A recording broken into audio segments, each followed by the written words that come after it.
Hello friends, welcome to my this session. आज हमारे session का टॉपिक हो रहा है rules of debit and credit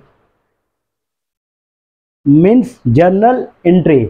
जब हम फर्स्ट टाइम अकाउंटिंग कर रहे होते हैं, एकदम इनिशियल रिकॉर्डिंग जो करते हैं, है ना, सबसे पहले किसी भी बिजनेस ट्रांजेक्शन का, तो उसको हम क्या करते हैं, उसको जर्नलाइज करते हैं, जिसको कहते हैं पासिंग ऑफ जर्नल एंट्री, जिसमें दो रूल्स आएंगे, debit and credit. Debit and credit, तो इसका तो कुछ रूल्स होना चाहिए। कैसे होता होगा डेबिट क्रेडिट? पहले तो ये है कि डेबिट क्रेडिट क्या होता है, उसके बाद होता है कि होता कैसे है ये, ठीक। तो जब भी कोई बिजनेस ट्रांजैक्शन होता है, फाइनेंशियल ट्रांजैक्शन होता है बिजनेस में, उसको हम रिकॉर्ड करते हैं डेबिट और क्रेडिट के बेसिस पे। तो अगर यहाँ पे हम देखें, रिकॉर्डिंग ऑफ बिजनेस और financial transactions in basic book from source document that is bills और इनवॉइस। मतलब कि जब हम बेसिक डॉक्यूमेंट बोलते तो जो प्राइमरी बुक्स में जब हम फर्स्ट टाइम किसी भी बिजनेस ट्रांजैक्शन को रिकॉर्ड कर रहे होते हैं, तो उसको रिकॉर्ड करने के लिए कहीं ना कहीं से इंफॉर्मेशन चाहिए कि कहाँ से आया वो। तो वो सोर्स डॉक्यूमेंट होता है जिसको हम बिल्स और इनवॉइस कहते हैं। सपोज हमारी बिजनेस है, ट्रेडिंग कर रहे हैं हम, स्टेशनरी की ट्रेडिंग कर रहे हैं हम, और स्टेशनरी के कुछ आइटम्स हम मार्केट से लेकर के आए हैं सेल करने के लिए, है ना। तो वो जब लेकर के आएंगे तो उसमें हमें बिल मिलेगा, जो भी सप्लायर होगा जिसने हमें बेचा होगा वो सारे स्टेशनरी के आइटम, वो हमें बिल देगा। उस बिल को देख करके, उस बिल के बेसिस पे, है ना, या उस इनवॉइस के बेसिस पे हम क्या करते हैं, उस फाइनेंशियल ट्रांजैक्शन को रिकॉर्ड करते हैं। कहाँ पे? बेसिक बुक में, जिसको हम बोलते हैं जर्नल बुक, ठीक है, जर्नल, ठीक है ना। और उस जर्नल बुक में लिखने को बोलते हैं हम लोग जर्नल एंट्रीज, ठीक है। वो क्या होता है?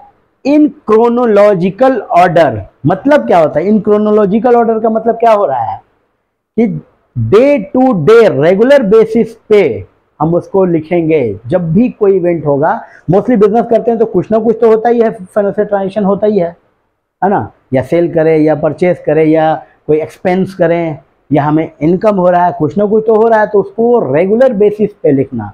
क्रोनोलॉजिकल है, डेट वाइज। क्रोनोलॉजिकल का मतलब क्रोनोलॉजी में मतलब डेट वाइज, मतलब जो चीज़ कल हुआ था उसको कल के डेट में लिखेंगे, जो आज हो रहा है उसको आज के डेट में लिखेंगे, और जो कल होगा उसको कल, अगर आने वाले कल के डेट में उसकी एंट्री करेंगे हम, ठीक है। लेकिन अब सवाल आता है कि एंट्री करेंगे तो ठीक है, बट करेंगे कैसे? सपोज हम सेल करते हैं, ठीक है ना, हमने सेल किया, सेल ऑफ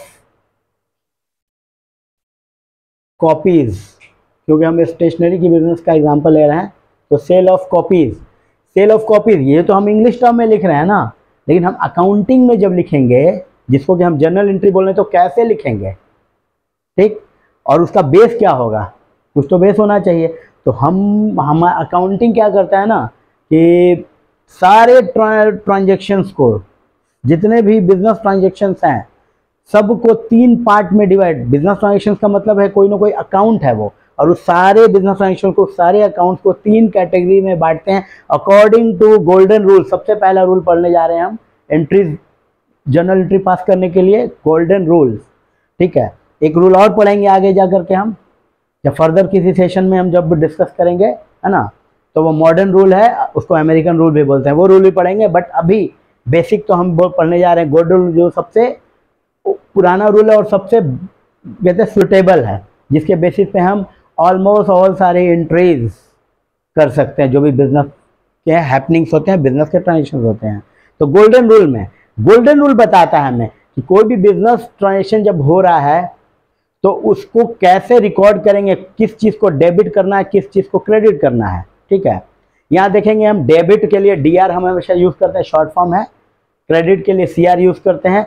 अकाउंट के लिए हम AC लिखेंगे, बार बार अकाउंट नहीं लिखेंगे, बार बार डेबिट नहीं लिखेंगे, DR CR अकाउंट लिखेंगे, ठीक है। उसके भी पहले एक चीज़ हम जान लेते हैं जो बहुत इंपॉर्टेंट है, वो क्या है? यहाँ पे देखेंगे, we should always keep in mind that we records business transactions for business not for owner. मतलब क्या है, जब हम बिजनेस के ट्रांजेक्शन को लिख रहे होते हैं ना, तो कोई पूछेगा ना लिख तो रहे हो, बोले ये बुक किसका, जिस बुक में लिख रहे हो, है ना, इस बुक में लिख रहे हो, जर्नल एंट्रीज की जो बुक है, जो ये हमारा बेसिक बुक है, इसमें लिख तो रहेगा, वो किसके नाम पे वो बुक रहेगा, तो वो हमेशा ही बिजनेस के नाम पे रहेगा, ना कि बिजनेस के ओनर के नाम पे। सपोज मिस्टर संदीप हैं, जिनका एक बिजनेस है ना, जो मैं ऑलवेज एग्जाम्पल ले रहा हूँ स्टेशनरी का, तो उनके स्टेशनरी का नाम है आरके इंटरप्राइजेज। तो वो जब बुक्स बनाएंगे तो कहाँ पे बनाएंगे, ये बुक रहेगा ऐसे, है ना, इसमें एंट्रीज पास करेंगे, ये रहेगा आरके इंटरप्राइजेज। मतलब है कि बुक किसके बुक में एंट्री कर रहे हैं हम आरके इंटरप्राइजेज के, ना कि मिस्टर संदीप के। समझ गए, मतलब मिस्टर संदीप जो हैं वो ओनर है, दोनों अलग अलग लेके चलते हैं। हमारा कॉन्सेप्ट कहता है, आगे पढ़ेंगे उसके बारे में, बिजनेस कॉन्सेप्ट एक है, बिजनेस एंटिटी कॉन्सेप्ट, वो बताता है। ठीक है, अब जो बिजनेस में के बुक में हम एंट्री कर रहे हैं, तो एंट्रीज करने का हम समझ गए कि जनरल एंट्री तो करते हैं, लेकिन वो भी कोई तो कोई गोल्डन रूल, एक रूल ये भी है, और मैंने जैसा कि अमेरिकन मॉडर्न रूल भी है, लेकिन अभी हम गोल्डन रूल। गोल्डन रूल में क्या कर रहे हैं हम, सारे अकाउंट्स को, जितने भी सारे बिजनेस ट्रांजेक्शन है, सबको 3 कैटेगरी में गोल्डन रूल डिवाइड करता है ना, रियल, पर्सनल एंड नॉमिनल, ये 3, इसके बाहर कुछ भी नहीं आने वाला, इसके बाहर कुछ भी नहीं आएगा। जितने सारे अकाउंट्स आएंगे लाइफ में, बिजनेस के पूरे लाइफ साइकिल में, सारे इसी तीनों में फॉल करना है कहीं ना कहीं, कोई इसमें फॉल करेगा, कोई इसमें फॉल करेगा, और कोई इसमें फॉल करेगा। ठीक है, अब ये इसमें एक एक करके अब हम एक्सप्लेन करते जाते हैं, आपको समझाते हैं। ठीक है, हम समझेंगे कि कौन सा अकाउंट में, है ना, किस वाले कैटेगरी में कौन कौन से सारे अकाउंट्स आते हैं। फर्स्ट हम लेते हैं रियल अकाउंट, और रियल अकाउंट का पहले जो रूल बोलता है वो समझते हैं। ये जो रूल बोल रहा है ना, रियल अकाउंट का जो गोल्डन रूल है, ये गोल्डन रूल बोल रहा है क्या, debit what comes in, debit उसको करो जो आ रहा है, और क्रेडिट क्या बोलता है, व्हाट गोज आउट, जो जा रहा है। मतलब बिजनेस में जो चीज़ें आ रही हैं और बिजनेस से जो चीज़ जा रहा है। ठीक है, इसका एग्जांपल देते हैं हम। ठीक, कैश सेल किया हमने, मतलब कोई सामान बेचा, हम स्टेशनरी का बिजनेस कर रहे हैं, तो हम सपोज हम ना ये मार्कर बेच रहे हैं, है ना, हमने बेचा, किसी को बेचा होगा, ठीक, या नॉर्मल सिर्फ मान लेते हैं बेचा। ठीक, तो बेचा होगा तो हमारे पास क्या हुआ होगा, कैश हमारे पास आया होगा, इन हुआ होगा, और हमारा स्टेशनरी, टोटलिटी में मार्कर नहीं लिखेंगे, टोटलिटी में स्टेशनरी बोल रहे हैं, तो स्टेशनरी हमारा, है ना, गया होगा, आउट हुआ होगा। ठीक, अब यहाँ देखिए, cash in stationery out, stationery यहाँ पे हम स्टेशनरी नहीं बोल करके यहाँ पे हम सेल भी, मोस्टली सेल ही बोलेंगे, समझाने के लिए लिखा था सेल। ठीक है, अब देखिए इसको अभी नहीं समझेंगे, क्योंकि अभी हम सिर्फ रियल अकाउंट समझ रहे हैं, तो हम सिर्फ कैश की बात करेंगे। ठीक है, तो व्हाट कम्स इन, क्या आ रहा है, कैश आ रहा है, क्योंकि हमने बेचा मार्कर, तो हमें क्या आया, कैश। तो कैश व्हाट कम्स इन, इसका मतलब इसको डेबिट करना है। हाँ, तो इसको हम करेंगे क्या, कैश को कर लेंगे हम डेबिट।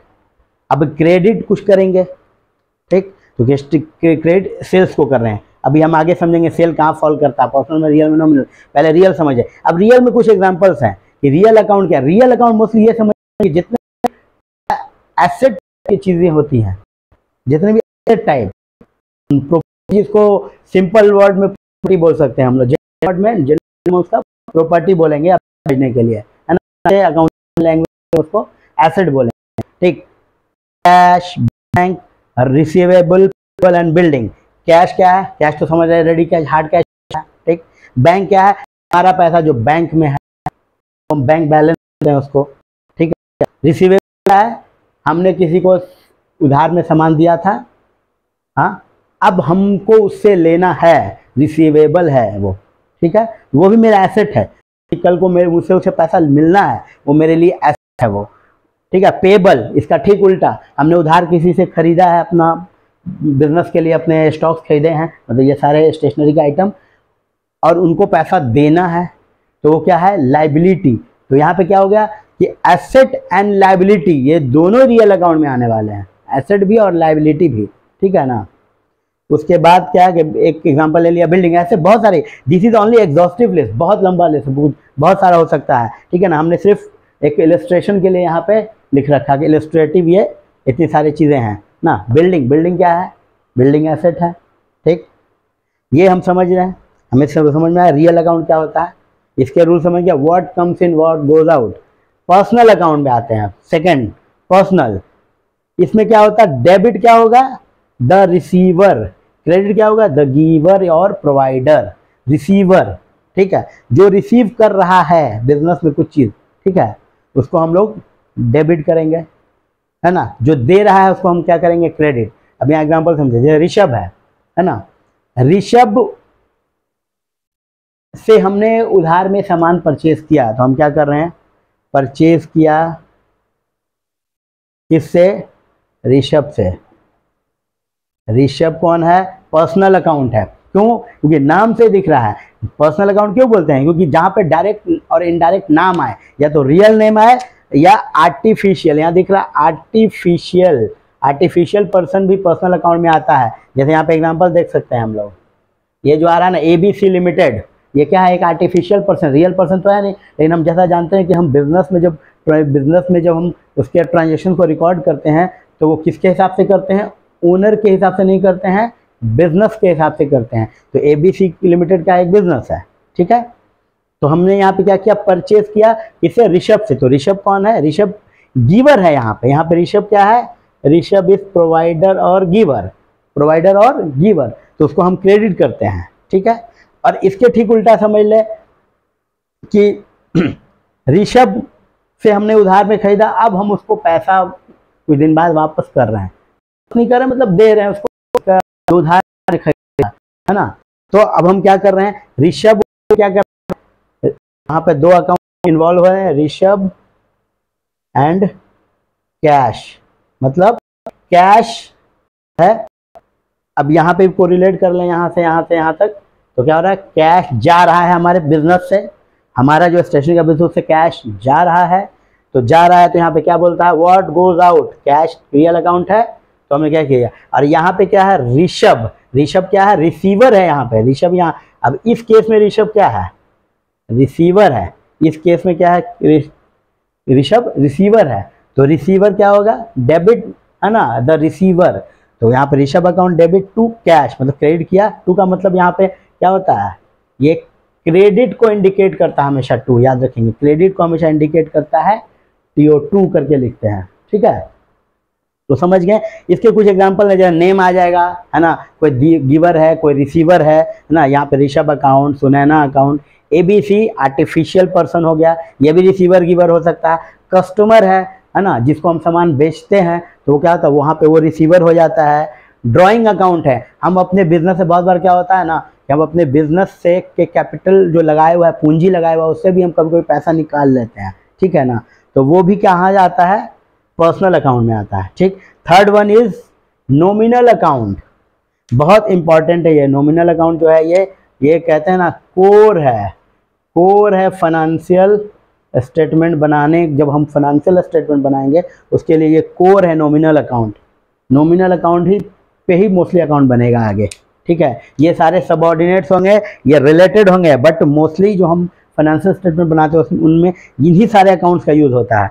इसका रूल क्या कहता है, डेबिट और क्रेडिट का रूल। डेबिट क्या होगा, एक्सपेंसेस और लॉसेस, जितने भी एक्सपेंसेस हो रहे हैं या लॉस हो गया है उसको हम क्या करेंगे, डेबिट करेंगे, और जो भी हमारा इनकम है या गेन है उसको हम क्या करेंगे, क्रेडिट करेंगे। इनकम और गेन में डिफरेंस समझ लेते हैं, दोनों चीज़ लगता है सिमिलर बट सिमिलर नहीं है, दोनों में फ़र्क है। इनकम और गेन्स, इनकम क्या होता है, जिसके लिए हम काम कर रहे हैं, मतलब बिजनेस कर रहे हैं तो हम प्रॉफिट के लिए कर रहे हैं, सेल कर रहे हैं, स्टॉक लेके हैं तो हमें सेल करना है, तो जो सेल हो रहा है वो इनकम है, ठीक है, जो सेल हो रहा है वो इनकम है।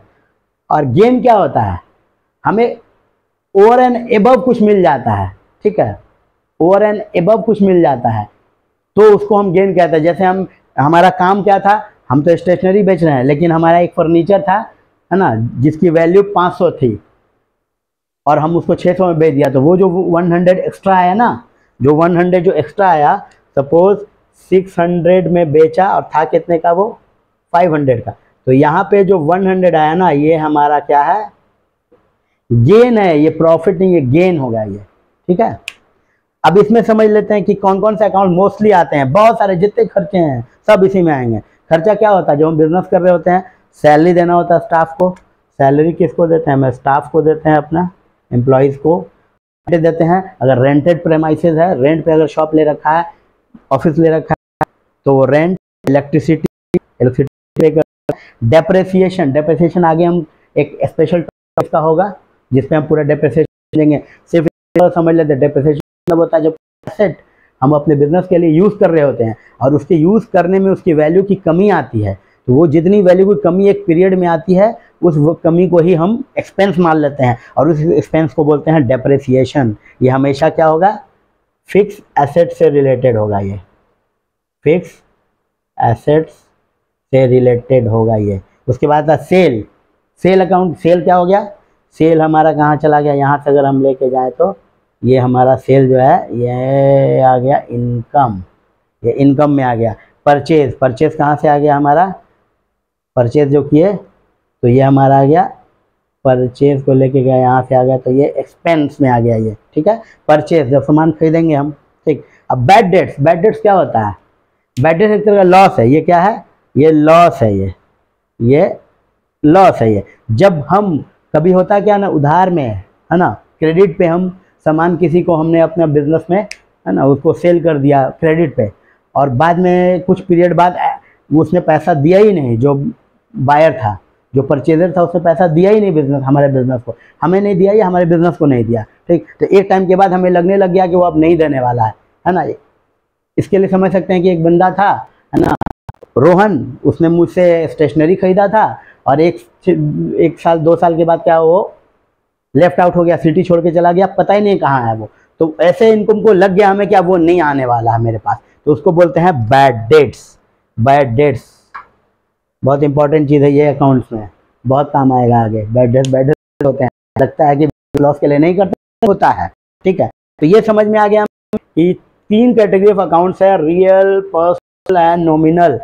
जब हम फाइनेंशियल स्टेटमेंट बनाएंगे तो यही नॉमिनल अकाउंट याद है, वहाँ पे सारे सिर्फ नॉमिनल का यूज़ होता है।